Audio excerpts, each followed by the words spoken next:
তো এখানে আমরা দেখলাম পঞ্চম এপিসোডটা, অ্যান্ড যত এই এপিসোডটা বাড়ছে তত বেশি ইন্টারেস্টিং হতে চলেছে এই সিরিজটা। পর্বটা দেখে খুব ভালো লাগলো। এখানে আমরা দেখতে পেলাম যে দুটো আশ্চর্যকর ঘটনা। প্রথমে দেখতে পেলাম যে খোদার নবী ইয়াকুব তিনি একটা স্বপ্ন দেখেছিলেন যে একটা ছোট্ট বাচ্চাকে 10-11 জন নেকড়ে মিলে তাড়া করছে। তারপরে তিনি তার সেই স্বপ্নের কথাটা তিনি বলেন, আর সেই স্বপ্নের কথাটা তিনি প্রথমে তিনি বলেছিলেন ইউসুফকে, কিন্তু সেই স্বপ্নটা তারপরে তার সবাই স্ত্রীরাও জানতে পেরে যায়। স্ত্রীর সাথেও মানে লিয়ার সাথেও আলোচনা করেন, কিন্তু সবাই জানতে পারার পরে সেই স্বপ্নটার তারা আরও একটা আলাদা ব্যাখ্যা করে। আর যারা খোদার নবী ইয়াকুবের অন্যান্য স্ত্রী তারা আবার তাদের সন্তানদের মধ্যে একটা হিংসা ছড়ায়। আর এমনিতেই যখন তারা সন্তানদের মধ্যে হিংসা ছড়ায়, বলে যে ইউসুফকে বেশি ভালোবাসেন তাদের পিতা, তখন তাদের মনে হিংসা হয় আর বলেন যে ইউসুফেই সেই পরবর্তীকালে নেতৃত্ব দেবে, সেই সিংহাসনে বসবে। তখন ভাইদের মধ্যে আরও বিদ্বেষ বেড়ে যায়, তারা ইউসুফকে সহ্য করতে পারে না। তারপর তাদের পিতা আবার বুঝিয়ে বলেন, তখন তারা আবার শান্ত হয়। তারপর আমরা আরও একটা আশ্চর্যকর ঘটনা দেখতে পেলাম যে যখন ভাইরা আবার ভেড়া চড়াতে গেছে, তখন একজন আবার হঠাৎ করে এসে বলছে যে তিনি আরও একটা স্বপ্ন দেখেন যে ইউসুফ নেতৃত্ব দেবে, আর ভাইরা তারা যেমন ভেড়া চড়াচ্ছে, ভেড়া চড়াবে, চাষবাস করবে, তাতে তাদের মাথা আরও বেশি চটে যায়। মানে আমরা দেখতে পাচ্ছি যে বিভিন্ন ঘটনার জন্যে আর বিভিন্ন মানুষের জন্যে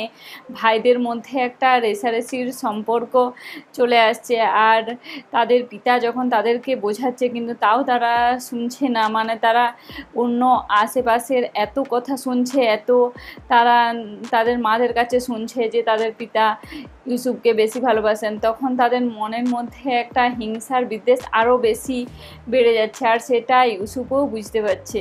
তারপরে আর একটা আমরা এখানে আশ্চর্যকর ঘটনা দেখতে পাই, সেটা হলো যে ইউসুফও সেও স্বপ্ন দেখে। সে স্বপ্ন দেখে যে সে পরবর্তীকালে স্বপ্ন দেখে যে সে সিংহাসনে বসেছে আর তার পাশে 10-11 জন দাঁড়িয়ে আছে, তাকে আবার সিংহাসনে বসিয়ে মুকুট পরিয়ে দিচ্ছে। সে তার একমাত্র পিতাকেই জানায়, কিন্তু সেই পিতাকে যে জানায় সেটা আবার ইয়াকুব নবীর আরেকজন স্ত্রী শুনে নেন। সেই স্বপ্নটাকে আবার তাদের ইয়াকুব নবীর যে অন্যান্য সন্তান তাদের মধ্যে আবার ছড়ায়, আরও বেশি হিংসা ছড়িয়ে পড়ে। আর হিংসাটা এত বেশি ভাইদের মধ্যে ছড়িয়ে পড়ে যে তারা এক সময় এটাও ভাবে, মানে ভাইদের মধ্যে কোনো কোনো ভাই যে তারা ইউসুফকে হত্যা করে ফেলবে। তারপরে আবার তাদের মধ্যে আবার কোনো ভাই বলে যে না, হত্যা করাটা ঠিক নয়, আমাদের অন্য পথ বাঁচতে হবে। মানে এখানে আমরা দেখতে পাচ্ছি যে আমরা যত বেশি মানে পর্বগুলো ভিতরে প্রবেশ করছি, তত বেশি দেখতে পাচ্ছি যে সমস্যা বাড়ছে। ইউসুফ আস্তে আস্তে বড় হচ্ছে, ইয়াকুব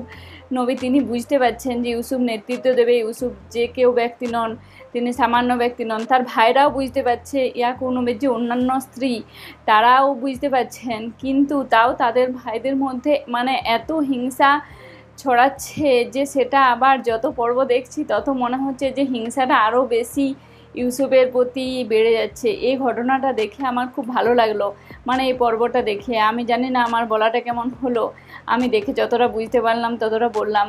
আর আপনাদের কেমন লেগেছে সেটাও জানাবেন অবশ্যই। আর সত্যি মানে তার ভাইরা কীরমভাবে ছোট ইউসুফের সাথে মানে দুশ্মনী করছে এবং তাদের উপরে হিংসে করছে সেটা দেখতে পেলাম। অ্যান্ড লাস্টে যেটা দেখালো যে শয়তানের ছায়া তাদের মধ্যে চলছে, যেখানে আগুনের মধ্যে একটা শয়তানের মূর্তি দেখা গেল, এবং যখন ওই ইহুদার কথা বলছিল তখন পেছনে একটা শয়তানের ছাপ দেখা গেল, যে ইহুদাই লাস্টে কিছু একটা শয়তানি করবে যেটা মনে হচ্ছে। আর এখানেও দেখা গেল যে ওর যে মা, ইউসুফের যে সৎ আর যে মা, সে কিভাবে তার ভাইয়েরদেরকে সবাইকে করে দিচ্ছে, তারও কোনো অংশে কম নয় যে তাদের এই হিংসা ছড়ানোর জন্য। তো কি হয় সেটা দেখার, আশা করি কোনো ক্ষতি করতে পারবে না ইউসুফের, কিন্তু দেখা যাক কি হয় পরবর্তী এপিসোডগুলোতে। আর আজকে আমরা দুজন দু জায়গায় আছি, তা সত্ত্বেও এইভাবে বানালাম।